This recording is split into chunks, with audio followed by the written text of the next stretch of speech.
Hey there, Cheesemeisters, and welcome back to the Peach Pod. That would have been Stand By Me by Benny King. It's playing over a montage at the end of the episode where we're supposed to feel really good that everybody stood by everybody. Did you see that montage? Was that song there? I don't think so. It ended on Dylan finding the photos of Kelly and Brenda, and then the three of them just staring at each other. Well, that happens during the montage. So, Oh, okay. So it didn't feel like a montage. It definitely felt like it had the gravitas of a montage, but there wasn't enough. It was really just watching people living their lives. yeah, It's like you see the three guys together, or not. Yeah, I say the three like there's only like three. not David, right? Poor David. He's better obviously. Yeah. But yeah, so I saw them come in and looking all chummy and like, we did it. Another week surviving as men. And Sure. then they had a listen, the men in this show had a really rough week. They did. David had to study a lot. Thoughts and prayers for them. And the only women I saw at the very end for this montage were just Kelly and Brenda hanging out. I think there's like some Donna in the DJ booth kind of stuff. Anyway, Yeah. I am Jeff, and I'm a first-time offender. I'm in there with lifers. And joining me on the other end of the internet is my host. I'm Leslie, and I finally had a major breakthrough in hydrotherapy. Wait, not hypnotherapy. Jesus Christ. I mean, it's just soak in the water. It feels good. One of the two. For some reason, I kept hearing hypno as hydrotherapy this week. I don't know what that is. A nice form of waterboarding. Yeah, I mean, hydrotherapy, I know what that is. I mean, that's a whole thing, hydrotherapy. Okay. It's just as new agey as the hypnotherapy, if that makes you feel any better. I'm leaving it in. It's my first time really messing this up. As far as anybody knows. Yes. This week we are discussing season 3, episode 17. 17. God damn. The game is Chicken. Original air date January 6th, 1993. We're in 1993. It is the year of the West Bev graduation. This is class of 93 style. Yeah. So, this, you guys, is the episode where Brenda and Kelly go out with Seth Green and the other guy from the Princeton School in Encino, making boys into men. And the episode where Steve gets involved in drag racing very quickly. And we find out who ran over Andrea. That's like, that's this episode. Did you throw up in your mouth or throw something this episode? I mean, I definitely threw something that Gil Myers is getting away with hiring Padilla to do his dirty work. You think Padilla's for hire? That guy does what he wants. I think they met in a bar and were like, bitches. Bitches? Bitches. Want me to hit a bitch? Please hit a bitch. So this is Strangers on a Train, but with Gil Myers and Padilla? Yes. Yeah. Throw mama on the train. Refuse to let up. Gil, hit her. I get it. Yeah. So let's start with the Gil didn't do it of it all. Because this is one of those where, because I know what happens, your reaction to the entire storyline amused the hell out of me. One, because of the "you're sure Gil did it" part of it. But the other part is that you treated it like it mattered.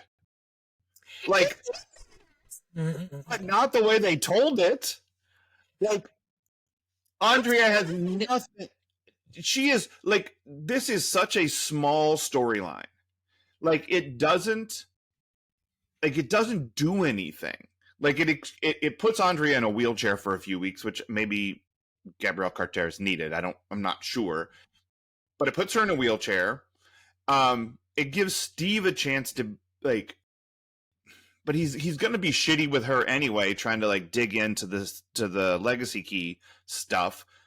So it's like it's only ever happening in the background, you know. Like this is the most meat she's had to chew on this whole run, Yep. and it is never more than the C plot. Even in this episode, it's only like she went to hypnotherapy and they gave her shit about it a couple times, and then Brandon's like, remember when we were paying attention to what Andrea said earlier about the stars and the silver muscle car? And Steve's like, who's Andrea? And then they realize that it's like that this is really about her, and then they go, and when she shows up, she has nothing to do with the resolution of it. Like Dylan is the one who stops it from happening. Brandon's the one who gets the cops. Andrea just shows up and goes, that's the guy who I remember for sure when 4 minutes ago all I remembered was silver car and stars. I'm so mad about this whole C plot. Tell me. One, I'm mad that it's a C plot. Like, you don't fucking hit one of your characters, one of your, I would say she's a supporting lead, but all the same, she is a focus. You don't hit someone in the show and then go, this doesn't really matter. Turn their leg backwards. Like, yeah, you could have done like, something far less severe. Like, if that actress needed to be in a wheelchair for a little bit, okay, you can hide that. You can cover that up way better than, like, let's fucking hit her with a car. Right. I mean, you can just put her behind the desk in the Blaze office and let that be that. Like, every conversation can happen in there if you need it to. There's no point, but I'm going to bring this up anyway. Like, there's just no way she would have remembered or seen his face. Like, right. You're looking at a car coming at you, and I guess, freeze response took hold. Like, the stars, I get, but also, they don't believe women when they do know with absolute certainty what someone did and who did it to her. They're certainly not going to believe a teenage girl coming up and going, yes, this man hit me. Those cops just had it in for this guy and went, hey, this is great. Like, yeah, there's no way. There's no way, based on Andrea's hypnotherapy and Brandon knowing what a muscle car is, that they have enough probable cause to arrest this guy for that. Now, they can arrest him for drag racing illegally if they want to. I'm sure that they, but they don't have anything to hang on Padilla here. Nope. Probably. I mean, not that we're ever going to know, because who the fuck cares? Andrea's better. She's walking now. Yeah. Healed! She's running even a little bit. Like, she jogged up to the race scene at the end, and yeah, she'll only remember when it rains. Oh yeah, no, she's gonna have the rheumatiz, something strong. But yeah, it's bad news. Yeah, I think that's asinine to hit a character with a fucking car and be like, that's a C plot. Shut up. How dare you? It was. There is this thing where, and I mentioned this a couple episodes, where I was like kind of impressed with the long-term storytelling going on in this show. And this is kind of what I was talking about. Like, they resolved the Andrea getting run over plot by putting Steve in detention with a hooligan because of the crimes that Steve committed like 7 episodes ago. Like, they really did sort of connect those dots in, I mean, it's fucking silly, but like in a real way that's like, oh, okay, all of this, like, these are real people living in a real world, even though crazy shit like street racing happens. And at least 2 of them are like, you know what's cool? Street racing. Let's just go do that this week. Also, shouts to Steve for seeing the nitrous tank and thinking that Joe was breathing it in.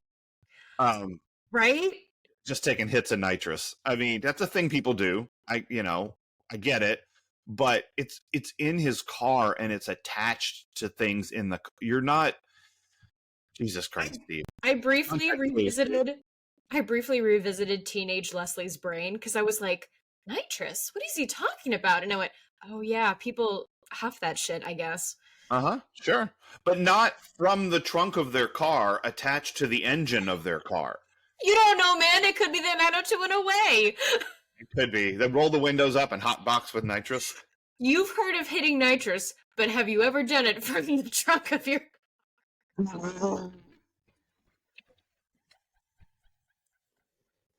Dear Lord.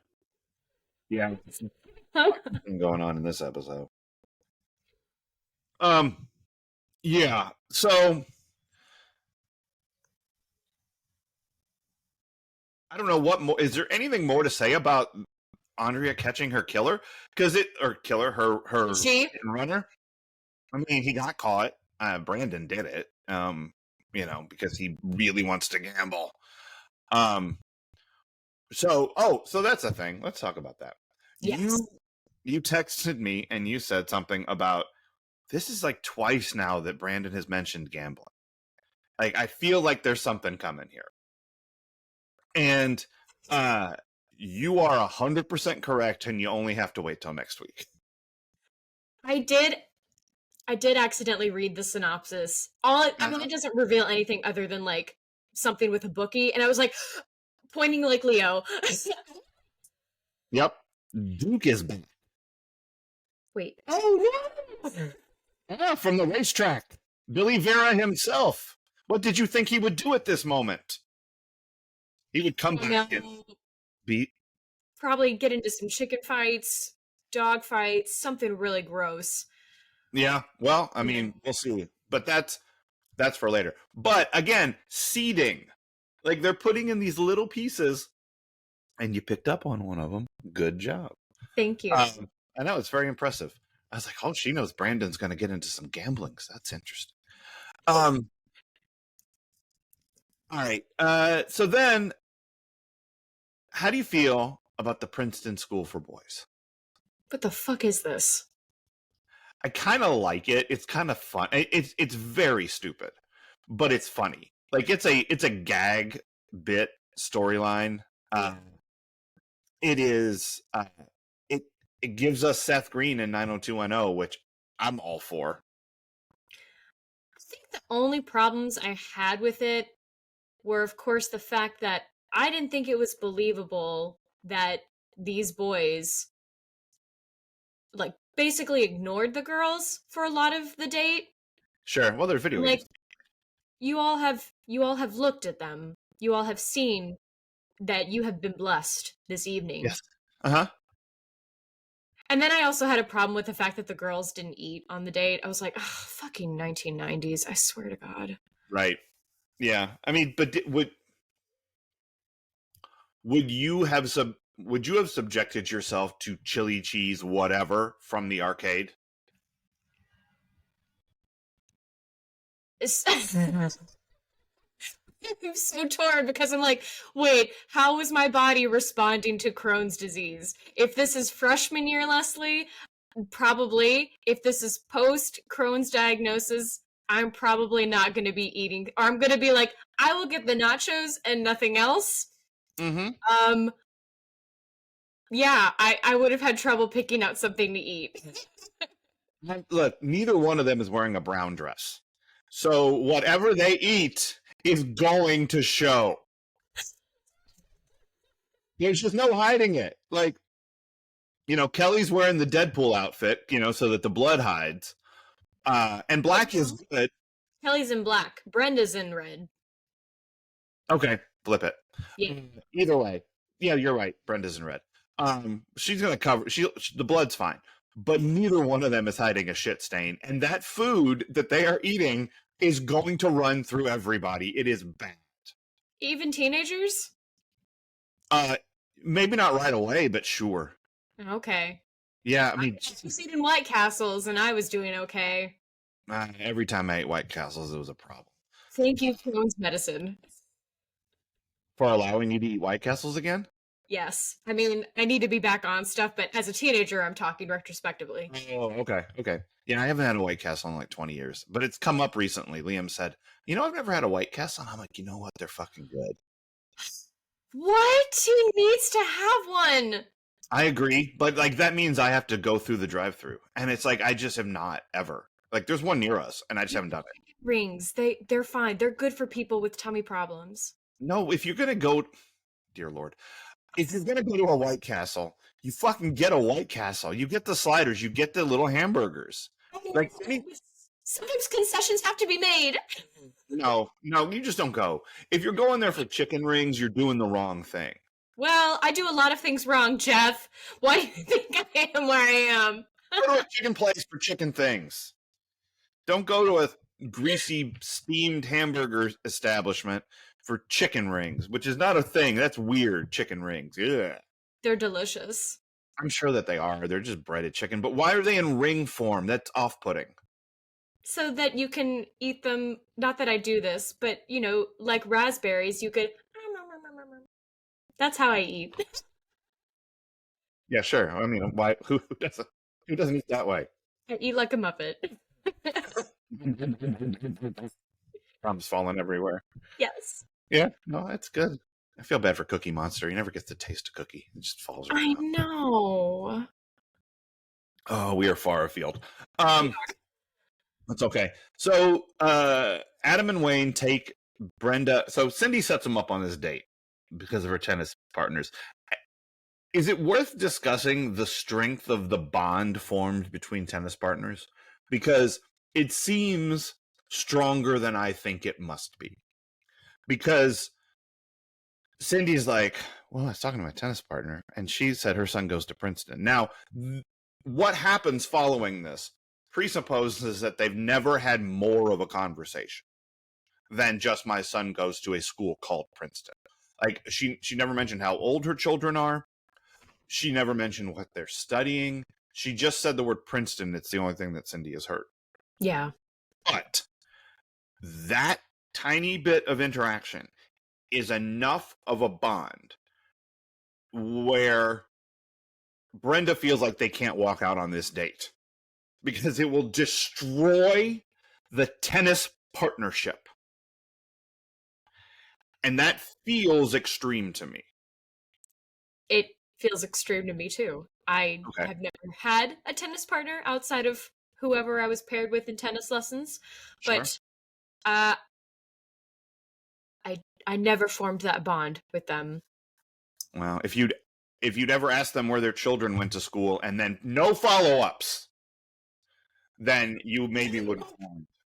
Why didn't Cindy go, hey, I'm sure you have pictures of them in your wallet. Can I see what they look like at least? Right.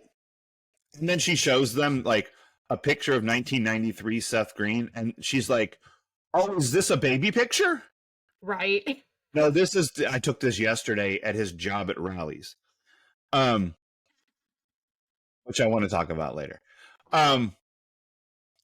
Yeah, it makes no sense to me. But anyway, so Cindy sets them up on this date, these two Princeton fellas, because Cindy rightly looks at this situation with these two girls and Dylan and goes, I premonish no return to the salad days. This is bad. This is going to only go, you may have to kidnap a baby to get out of this situation. That's how bad this is, HI. And so the girls are like, maybe not. But then they're like, God, everything is so boring. And Princeton guys and whatnot. So they agree to this date. And then they get all super fucking cute and dolled up, and they come downstairs, and it's Adam and Wayne. Cindy and Jim just doing all of the reacting work that could possibly be done in a scene. Yeah. Cindy's like, and Jim's like, was adorable because he was like, oh, this is how I aged. Take pity on them, girls. Right. Yeah, be nice to them. I know this is hilarious for me, not for you, but for me. But also, please be nice to these boys. At which point, Laura says to me, Why is Cindy trying to pimp them out to older guys? Yeah, that's a fair question. It's a fair question for someone who hasn't paid enough attention to the way that the Walshes parent. I mean, they're already deep in a college hole. Like they can only afford to send one child away to school because they sent Brenda to Paris for an entire summer just to solve all their problems. Jim keeps losing business. He's got a new client who won't even listen to his fiscally sound advice because he doesn't know the party's over. Brandon doesn't know the party's over either. Would have been nice if someone had told me. That's right. My party's fucking over. Jim says. Yeah. So they're hurting. I mean, it's clear. Jim and Cindy have painted themselves into a financial picture, and Cindy's like, if I can get this girl married off to a Princeton guy, like he's probably a lawyer or something, like this is going to help us out considerably. And if it gets us out of, I mean, look, I thought we had a real shot at this McKay Trust Fund money, but it looks like Kelly is fucking that up. Plan B, Princeton guys. My God, like, I'm starting to think that maybe Cindy is she's trying to see all the angles. You know, like she's like that meme of like everyone standing there when the equations are flying around. yes.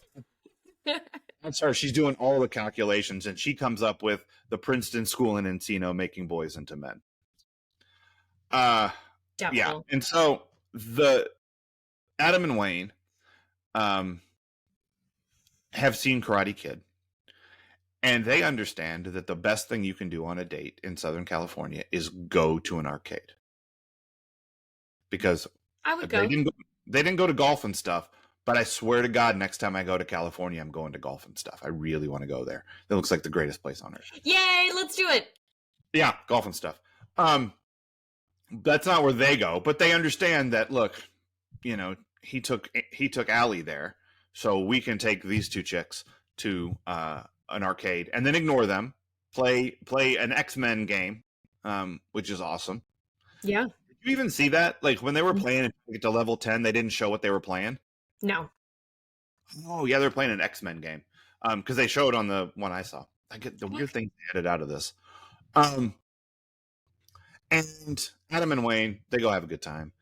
Buy a lot of they buy food that you only buy if you're not trying to get some.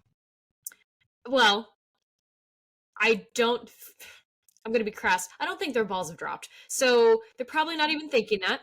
But yeah. Again, the fact that they are taking these women, these young girls, on a date, and they see what they look like, and they're like, okay, yes, we're still going to go to an arcade because, you know, women haven't acknowledged this, but they love nerds, really. But, you know, clearly sex is not on the brain. So they're like, let's just play games because we can't handle the fact that we have women way out of our league on a date with us. They've properly assessed the situation. But they are, you haven't seen, Weird Science, have you? No. Where Anthony Michael Hall makes a woman out of a Frankenstein. I've heard of it. Yeah. They create Kelly LeBrock out of a Barbie using science, and immediately get in the shower with her, but they won't take their jeans off because they're too nervous. Good. And she's like, what are you guys doing? Do you even know what we're supposed to be doing right now? And these two guys are those two guys. They're the same. Just without the science.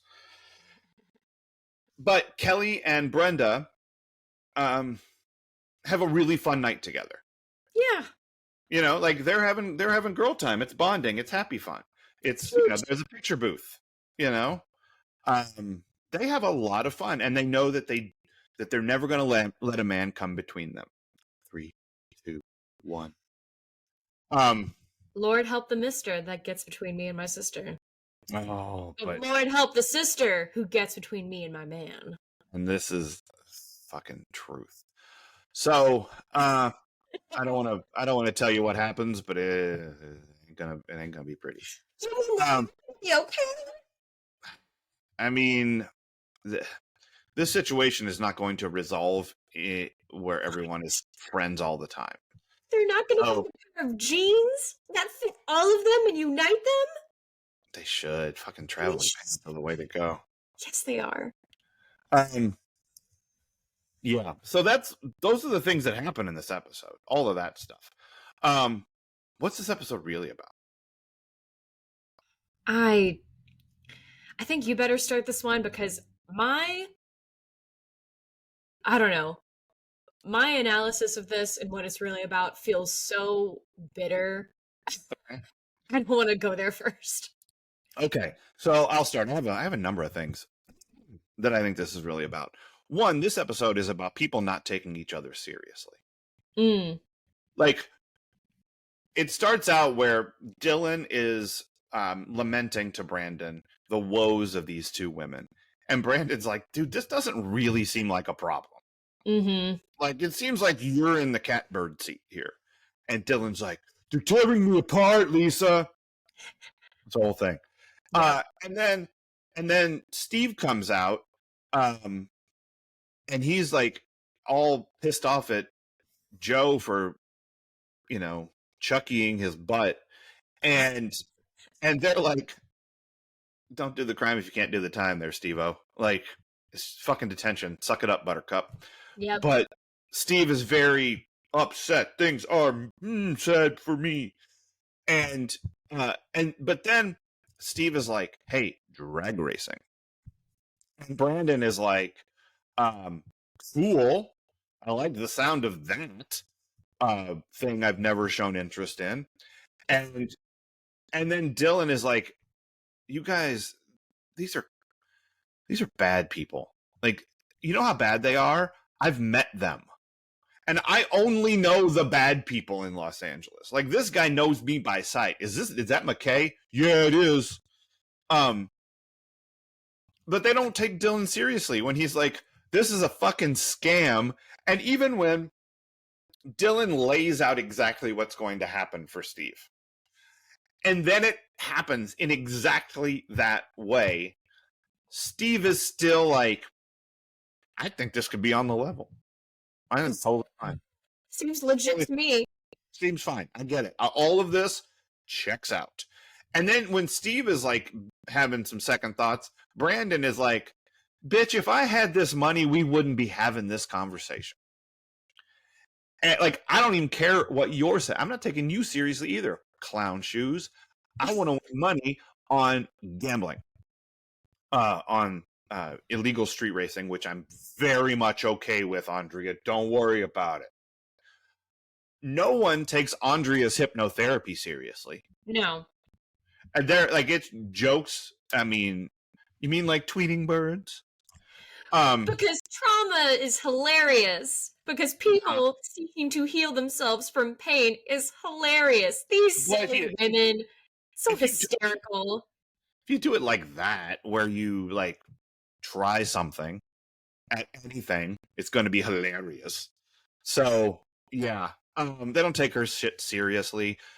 Brenda and Kelly don't take Adam and Wayne seriously for fucking good reasons. They do take Cindy's tennis partnership seriously, like fucking deadly seriously. Don't cross that line. But most of the episode is people not taking each other seriously. Okay. And still at the end of it, they end up like, oh, David doesn't really take Donna seriously as a replacement DJ. That's the other thing that happens in this episode is Donna becomes a DJ to help out David. Oh, wait. That makes you angry. That made me angry. David, not the fact that she gets to do it, but like the fact that he's kind of a douche about it. Yes. Okay. David got tanned, semi-chiseled, and now has hairspray galore and thinks he is allowed to be as despicable as these other guys. I was miffed. Like, the way, Donna, no one wants to hear about that. Fuck you, David. What do you know? He's a tastemaker. He's the voice of West Beverly. Who are you to judge? He tastes like mousse and hair gel. Oh my god. His hair is as ridiculous as Catherine O'Hara's in Best of Show. It's very swoopy. Oh my god.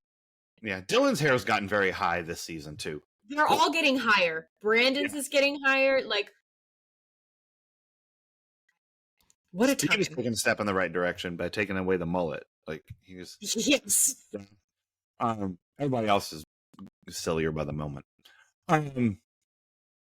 So yeah, people just not taking each other seriously, and I wonder. Like, I almost feel like the writers didn't take this episode seriously because it's like it's this silly, weird. Like it's not sweeps. It's it's January. I'm wondering if like I'm wondering if next week is still January. Yeah, okay. They rock through some January. They don't jump right into sweeps for February, but they're getting close. I mean, it's only going to be a couple episodes, and we're going to be back to sweeps. So I think there's a little bit of throat clearing happening here, which is also something I think this episode is about, which is about stalling. Oh, okay. I think that obviously Dylan is stalling on making his choice. He will sit in the peach pit and lament, but he won't make a decision. Steve is stalling. He stalls those. The last 20 minutes of this episode is Steve stalling. Oh, like just coming up with some bullshit. It's amazing that everyone there didn't beat him and drive away. Like, how important is this one race that you're willing to put up with this asshole? Right. Like, you don't have to have a street race tonight. No one said it has to happen. You can just come back tomorrow when Steve isn't here and have a good time, everybody. No one has phones yet, Jeff. No one has smartphones to distract them. They are bored. Nothing is on TV. They don't have internet is not widely used yet. They're bored. I mean, I get it. I was bored in 1993 a lot too. I didn't feel like I had to go to a drag race. Yeah, I would never have thought. Although, there's that motor speedway in Clarksville that's behind Aunt Dee's house, where they had nitro burning funny cars. Yep.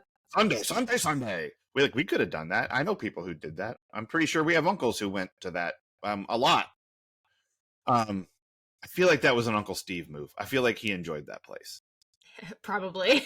Yeah, that's just his vibe. He just liked that. Shouts to Uncle Steve.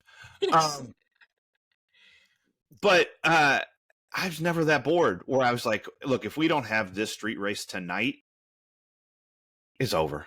I might as well go back to college. I would just go in the basement and get out fun costumes and play dress up. Yeah.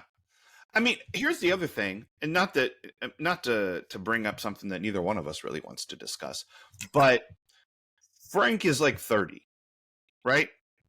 Yeah. Can't he just drive down Melrose and hang out with those assholes? They're having chicken fights in the pool, presumably still. It's January, but whatever. I don't know what they're up to. But he could have talked to Michael Mancini. Yeah. He looks really sad for hanging out with these kids. And yeah. You think someone who has been in jail for God knows what, he probably shouldn't even be around kids. Wow. But I mean, does everybody but Padillo, what's his name? Padilla. Padilla. No, it's spelled that way, but it's Padilla. Yeah. I just couldn't remember how they said it in the show. Does anyone other than Padilla continue to drag race after they graduate high school? Because it feels like maybe he's just aged out. Like maybe he's Wooderson. Oh, you haven't seen Dazed and Confused? No. Oh, fuck me. We got to watch that at some point. I mean, does Padilla like high school girls because he keeps getting older and they stay the same age? Like, is that what's happening here? Like, he has no people of his own age that will do the activity he likes, so he has to hang around with Steve Sanders. I don't know, but deep in the brain of Padilla. I feel like, again, all of my things that this episode could be about, I don't feel are fully solid, but I definitely feel like nobody believes they deserve to be punished for their actions. Like, no one believes they should be struggling, and Dylan is a big one, he's like, oh, I can't handle ultimatums. Well, then stop fucking around with people who aren't your person, or maybe just date. And, I know you don't know what poly is yet, probably, but like, buddy, you just should not be in a relationship. And also, you did this. This not you alone, but you did this. You were in a bed of your own making. I kept thinking of that the whole time. I was like, everyone has made their bed, but they don't want to lay in it. No, you're right. Like, Steve is another big one. Yeah. But you're right, Steve too. He doesn't want to do detention, even though he's lucky that detention is this punishment. Yeah, he should be on knees thanking every god, old gods and the new, that he is allowed to be in this school. That he has money he has that clearly buys him way out of some shit. I can't wait to see him get bought out of jail. Because that's coming, I bet. What else? Oh, I mean, David is rightfully bitching and moaning about, like, how hard all these classes are, but also, buddy, you agreed to do this, and also... No one's making you do this. Yeah, no one's making you do this. Like, you're a fool for trying to get out of high school early. Ugh. Yeah, but if you want to stay on the show, I guess you got to. No one's making Brenda really. Well, maybe, I don't know. No one's making Brenda and Kelly go on this date or stay on this date. Yeah, I think we named all the people that align with that theory. I also feel like everyone feels trapped in this episode. Okay. Like, trapped in their own cage. Sure. And I think that is a relatable feeling. A lot of people go through things and they're like, well, I can't get out of this. And really, you can. It's just going to mean slogging through some shit to get out of it. But, Dylan had both cakes, and he is, feeling trapped by his own decisions. So really, he's mad at himself, but he doesn't realize that. Steve, trapped in detention by his own doing. David, trapped in science classes because he doesn't want to leave the show or lose Donna. Well, one of those is probably going to happen at some point. Come on. Happy relationships don't last forever on TV. Yeah, it's bad TV. Donna's trapped in a DJ booth. Yeah. Kelly and Brenda trapped on this date. Andrea trapped in the recesses of her mind. Yeah. Oh, yeah. Deep in the hypno. With you there, honey. You're not becoming new aged, are you? Yes. Does anyone remember that Brandon went over to that new age chick's house like a year ago and thought he was going to get some, but really, like, she has a husband? Totally saw her on an episode of something else, and I forget now, but I was like, it's Weird Chick. That's right. Yeah. Brandon didn't get any there. Nope. I also think that this episode is about believing the long con. Like, there's like, it's just about the long con. Like, there's just like, Andrea gets involved in new age shit, which is clearly a con, but she's in it. She's believing in it, and they all think she's just bought into some bullshit, right? No one's believing it. Joe is conning Steve, like, to what end, I don't know. Like, I guess he wants to take money off of him. But all right. Why did they invite Joe, Adam, and Wayne to the Peach Pit at the end of this episode? Nice kids. But, like, Joe does not come around at all. No. Like, he and Steve are fighting the whole time. The only reason that I don't know why he's still talking to Joe. Like, the whole thing resolves because the cops show up and Dylan drives the car in between the chicken fight. And so all that happens, and then Steve's like, hey, Joe, remember 4 minutes ago when I accused you of trying to like tank this and steal all my money. Come and have some pie. I think it's sanctimonious. I think it's these characters, or they want these characters to show that, hey, we're good, welcoming people. We Right. like if we're mad at someone, we still welcome them in, which is like horrible boundary setting, you know? Right. It's like this person is clearly disturbed because they're hanging with a rough crowd. Maybe if we let them in, they'll be more like us. You all are the new age cult. Yeah. No shit. Oh my god. These kids are the new age cult. Yeah. And like, no, to be clear, I have no problems with new age shit. Like, you know, No, me either. believe in whatever That's you mad. believe in.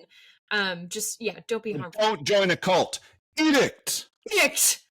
What else? Oh, I totally get why the girls bring those boys, because they want to be like, we're not above dating people below our station. We're not above dating guys who look like losers. Because guess what? People still want us. Yeah. It's a weird flex, but Is it that, or is it here is what teenagers look like when we stand them next to 30-year-olds? oh my god. I mean, I didn't look much better than Seth Green. I'm not saying they look bad. I'm saying they look like little kids next to grown-ups. Well, but it looks bad next to what. Right. I mean, it took me so long to realize, oh, they're hiring adults.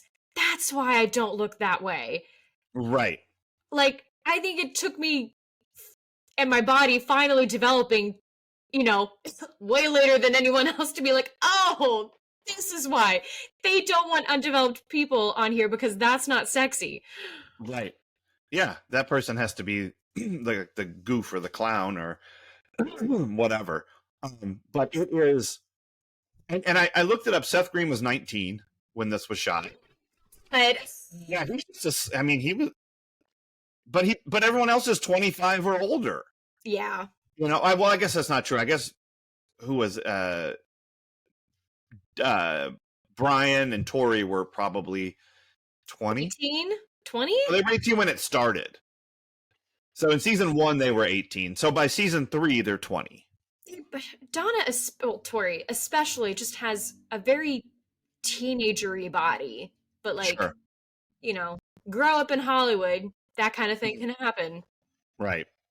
So yeah, but they look like kids next to people. Like, unless the Princeton School in Encino, making boys into men, is a junior high, then these kids are the same age as, like, maybe they're sophomores, like maybe they're Nikki's age, and our characters are 18 and they're 16. But I mean, we just saw Nikki. We know what a sophomore looks like, and it's not like these two guys.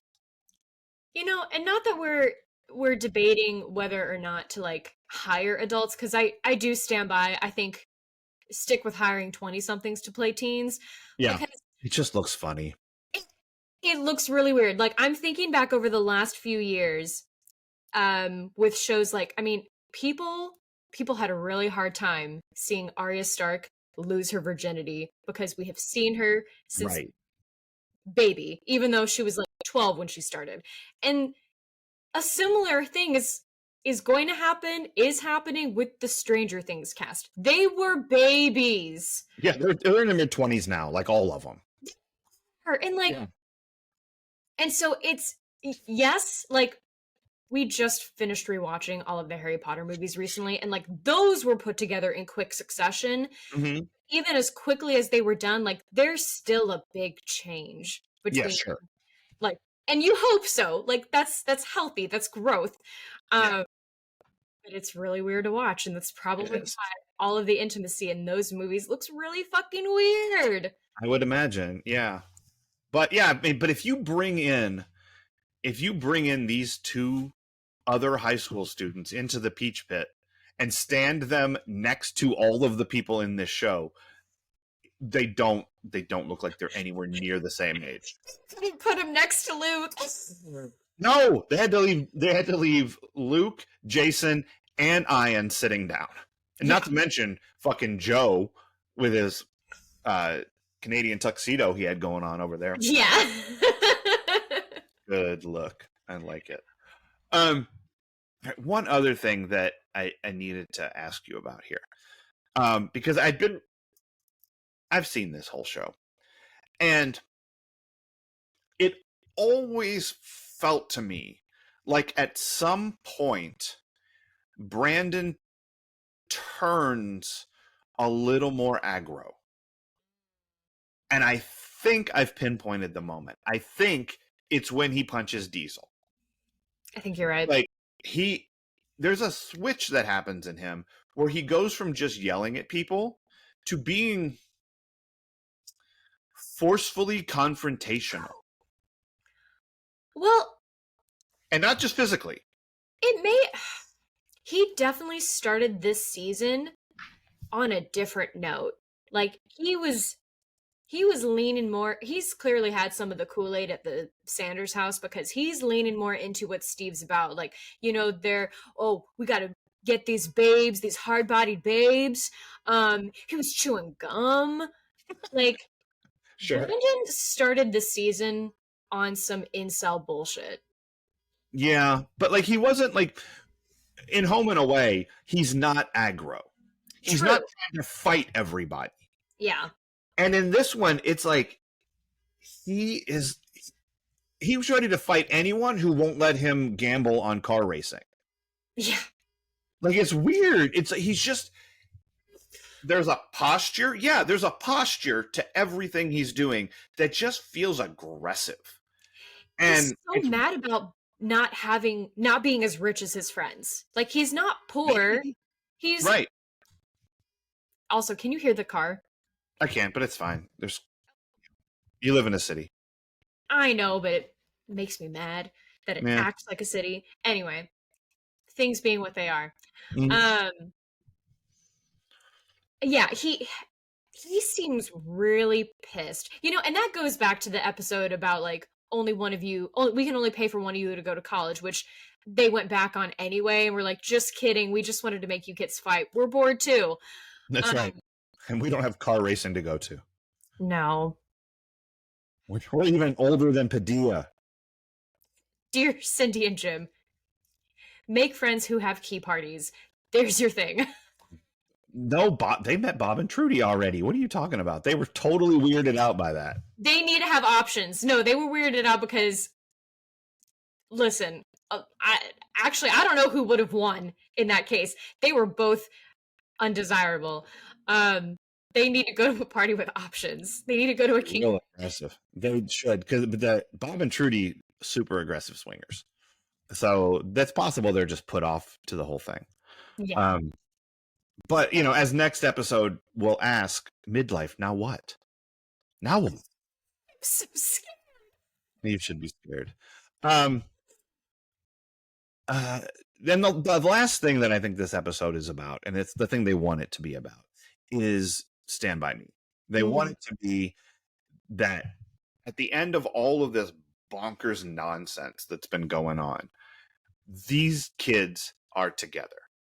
They're connected. They are standing by one another.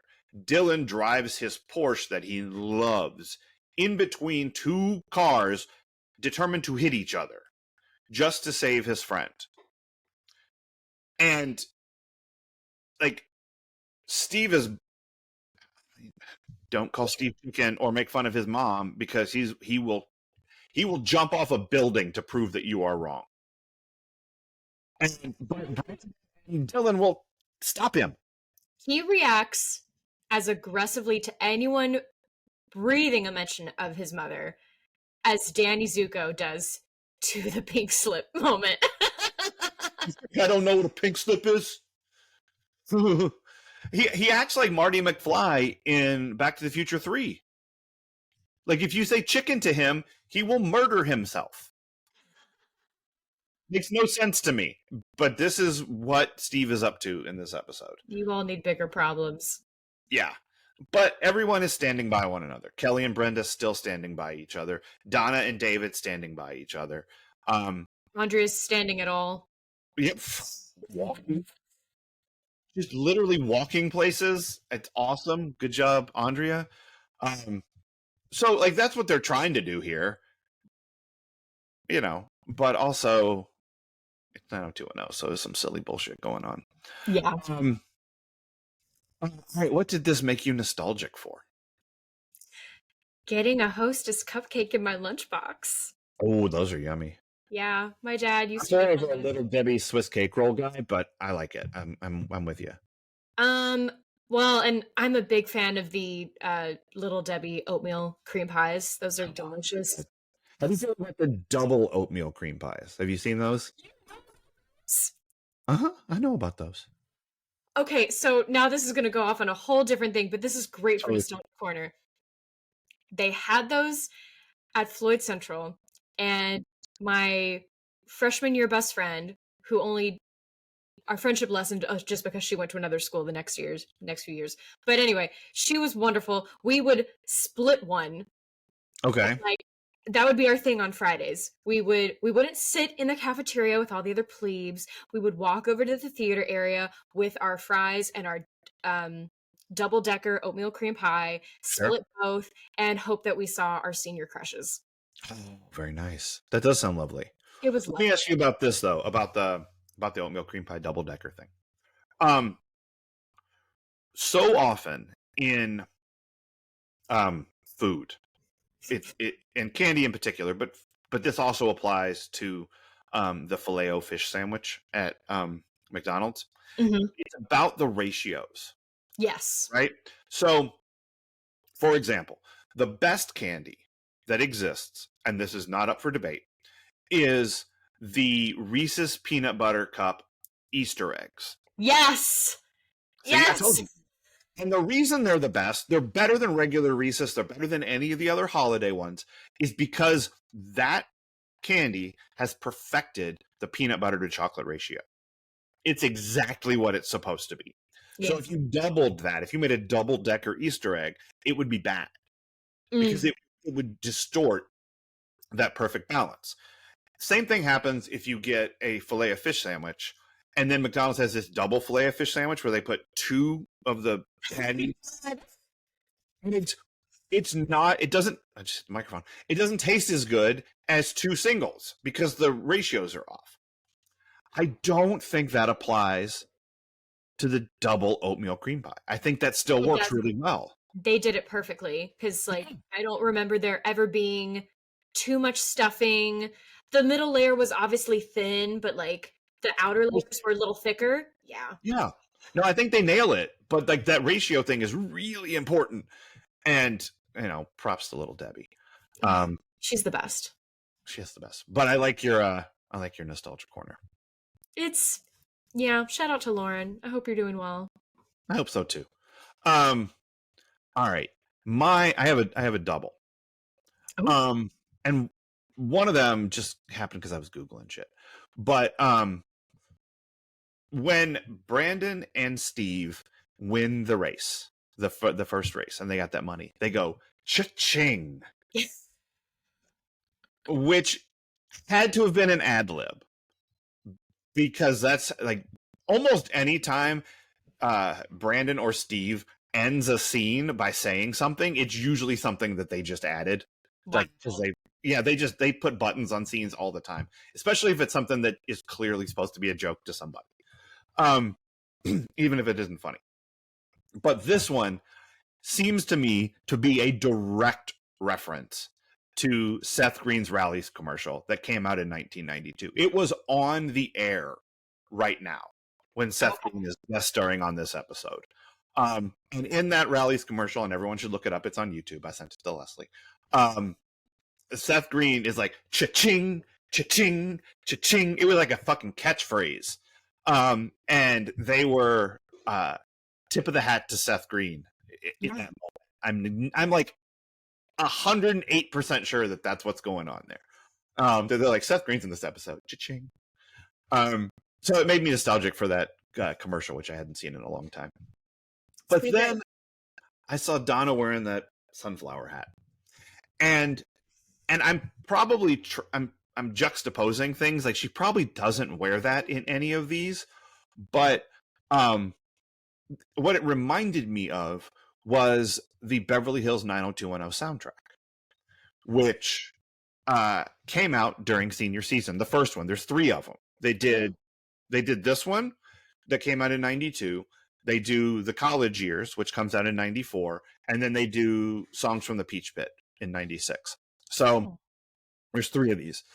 But I'd kind of forgotten this because most of my watching of 90210 doesn't include this.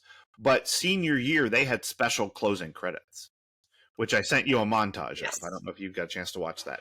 I did. Where they would roll the credits of the episode over the top of part of a music video for one of the songs included in the soundtrack. The one I sent you the full version of Saving Forever for You by Shanice, which I love. Not as much as I love Shanice as I love Your Smile. That song is like 1992 to me, all wrapped up in a black mini dress. Nice. But in that one, she's got a cell phone, so people did have cell phones. And she's like, Beverly Hills 90210, baby. Which is awesome. And then there's another one where Donna is choosing a song at the Peach Pit, and she's like, Jeremy Jordan, all right. Yeah. And then they start The Right Kind of Love. There's a Vanessa Williams, and then there's a Kathy Dennis, Why, which gets played later in the season. But yeah, my nostalgia is for the Beverly Hills 90210 soundtrack. I love that they had one. It's just, the music was such a big part of this show. Even if like all of the songs on the sound, there is a "Color Me Bad" song on the soundtrack. It's not one of their big ones, but which must have influenced Dawson's Creek because they had a few season albums, and I love those. Of course, yeah. That's exactly what it is. They're like, oh, we can make money this way. Yes, and we can have a bigger cultural footprint. Let's do that. So yeah, shouts to the Beverly Hills 90210 soundtrack. And Shanice. Lovely voice. I love your smile. I really do. All right. Who is your Steve Sanders Memorial worst person of the episode? So I think it's oddly hard. It is, because it would be obvious to say Padilla, but honestly, I'm really pissed off at whoever is David's counselor and said, yeah, sure, you can take all 4 of these classes. And that's just science. Like, you know, he has other math classes he needs to take. You know, he has other English classes he has to take. Probably some language classes in there. Here's my question, though. If he has, how many science classes has he taken? 3 at the same time? 4. He's taking 4. What did he do his first 2 years of high school? You should not need 6 science credits to graduate from high school. He's clearly trying to do an academic honors or advanced honors degree before. But still, really, there's only so many, even if you're a normal 4-year student, there's only so many classes you can take in a year. Yeah. And it's basically 1 science class a year, each year, 1 math class a year, each year, 1 English class a year, each year. You have to do a couple years of foreign language. You have to do a couple years of an arts class. But like, there's a point at which, like, you don't need 6 science classes to graduate from high school. You can't even do that. They're making it sound, too, like their science classes are only a semester apiece, because Donna says, I took biology last semester, and I thought, honey, that's a whole year. It is a whole year. Yeah. Yeah, I don't know. It's good. And like, he needed 1 more of each subject, you know? Yeah. Yeah, I can't even remember what I took, because I tried to get all my science and math done. Like, those were the 2 areas I went, oh, I can do the least for my senior year. I'm going to, because those are not my areas of expertise. But honors English, yes. Yeah, no, I get that. Yeah, and that's, you know, as you get older in school, you can choose more to take classes that you enjoy about things that you're interested in, you know. But there's no way David has to take 4 science classes his junior year in order to graduate early. You take an extra one. You add 1 more. There's just no way a counselor would have agreed to this. or that it would have happened this way. It's crazy. Yeah. It's so the California State High School Board of Education is the worst person of this episode, apparently. yes. They're requiring 6 science classes to graduate. Jesus. For allowing this to happen. Yeah. All right, I'm going to go with Padilla because, hit and run driver. And also, like, he took some shots at Samantha Sanders that is not cool. I mean, so did Joe, but Joe can fuck right off too. He's about to. So Gil for hiring Padilla or for making friends and planting the seed of you should go after this young aspiring student who is going to be my downfall. Yeah, Gil just strangers on a training Andrea. Yeah, that is. I would have liked to have seen them go down that route. They didn't, sadly. All right, but is there anything else we got to get into in this episode, or did we do it? I think we did it. All right, so join us here on Friday, Cheesemeisters, when we're going to watch something with Seth Green in it, and pretty sure that's going to be weird, which Leslie is very excited about, and I have not seen, although I've wanted to see it. This is one of those I didn't see because I was like, what the fuck is Roku? And then I just couldn't find out. Like, I was like, I've got every other streaming thing. I don't need Roku. I'm warning you right now. If you all thought I was insufferable about Paul Newman, just wait until you talk about my lifelong love, Daniel Radcliffe. Danny Rads. I thought you were going to say Weird Al. Absolutely not. I'm sorry. No. It's my boy. This accordion slander will not stand. So we're going to watch that. And next week, join us for the return of Duke and midlife. Now what? Out. It's an important question that people ask themselves. I got there before midlife, so no, I don't. If you've gotten to what goes on in this episode, then I guess good for you. Probably not. Hey, there's a reason I relate to Dylan's, and we haven't even got to this moment yet where he goes, "If this is life, it's overrated." But stand with Dylan about life, not about how to treat people. No, but about how to drive your Porsche into the middle of a chicken fight. I'm sure that you and Dylan are. Dylan is just someone, he needs to be seeing a therapist because he gets into these reckless situations because he wants to hurt himself. I mean, we don't have time to dig into this. We'll back to this, but I do want to look at if all of the shit that these people have been going through this year are impacting their choices. Because Steve has gone through some shit, self-inflicted, like all of it, but gone through some shit. So has Brandon. Like Nikki just left. He fought Diesel. Like, there's a lot of things happening. Dylan has, we've seen all this shit going on. Like, is it any wonder that they're making some like suspect choices at this point? Fair. But it's easy to forget that stuff because it's like every episode you're given this whole meal of crazy to digest. How am I supposed to remember that I had chicken nuggets last week? I'm eating this now. Yep.